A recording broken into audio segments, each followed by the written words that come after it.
committee hearing that evidence. Well, joining me now is Rhiannon Bevan, a gaming journalist. Thank you very much for your time, Rhiannon. What did you make of what Giles Watling had to say there?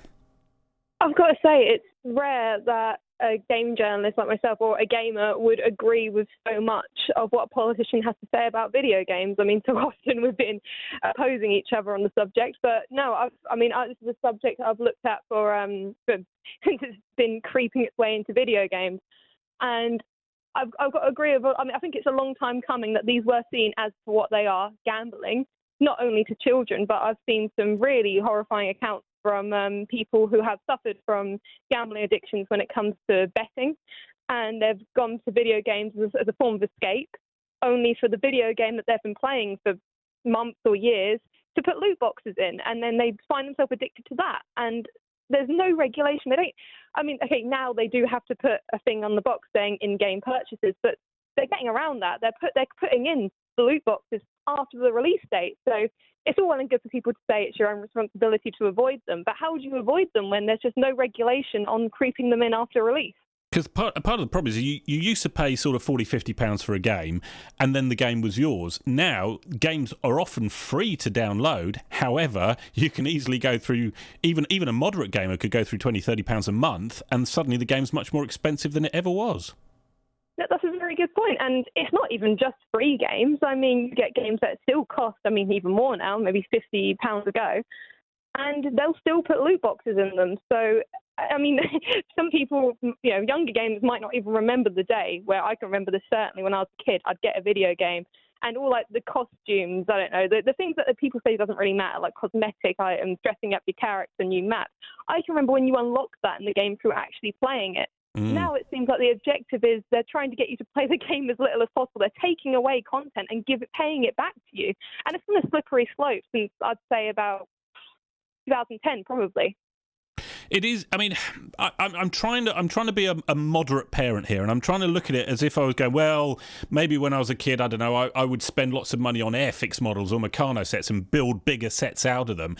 Is it the modern equivalent of that, or do you think there is this underlying insidious element that is just trying to soak money out of us? Oh, it's definitely insidious. I mean, they employ the exact same tactics that they do in casinos. They give when they introduce these elements to a video game, they give you a little bit of the currency to give you a taste of it, and then they might up the prices of stuff that were cheaper to make you think, oh, I want that now. And they also put it in your face how all your friends have all these items you want. It's very much. I mean, developers have admitted as much that they're trying to get it so that you spend money. They can say, oh, it's just optional, but they are building the game around making you want these items. They're not stupid. Do you think there's action that could be taken, such as spending limits or just banning it altogether? It is a tricky one, but I think it's sad that it's got to the point where the government's had to get involved. I mean, gaming pundits have been warning developers, saying this will happen, you need to self-regulate, otherwise it will happen. And it's interesting that it's the same thing happening in Belgium now. They have outright ruled all loot boxes as gambling, not just in children's games. And I believe that their systems are going about it is if you put loot boxes in, it's gambling, so it has to be an 18 plus and so you can still have them, but I think it should be under the same regulation that gambling laws are. For example, you wouldn't set up a casino and make it look appealing to kids. You wouldn't be aiming it towards a child demographic, but loot boxes are. So that should be stopped. Finally, Rhiannon, Giles was saying that they took evidence from some people who would play video games for like 30 hours straight and would spend hundreds, if not thousands of pounds. Presumably, when you've been researching this, you've found similar examples, have you? Quite frankly, I am a similar example. I play an awful lot of video games, but I don't think it's how much you play them.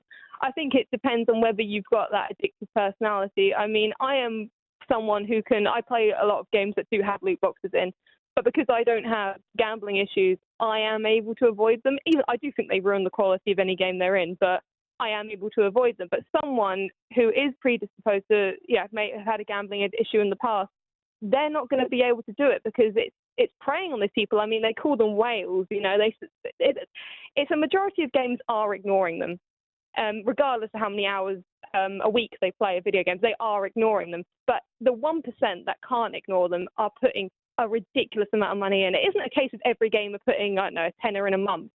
It is some people putting their life savings in. So, yeah. It's ridiculous. Rhiannon, really good to talk to you. Thank you so much. Rhiannon Bevan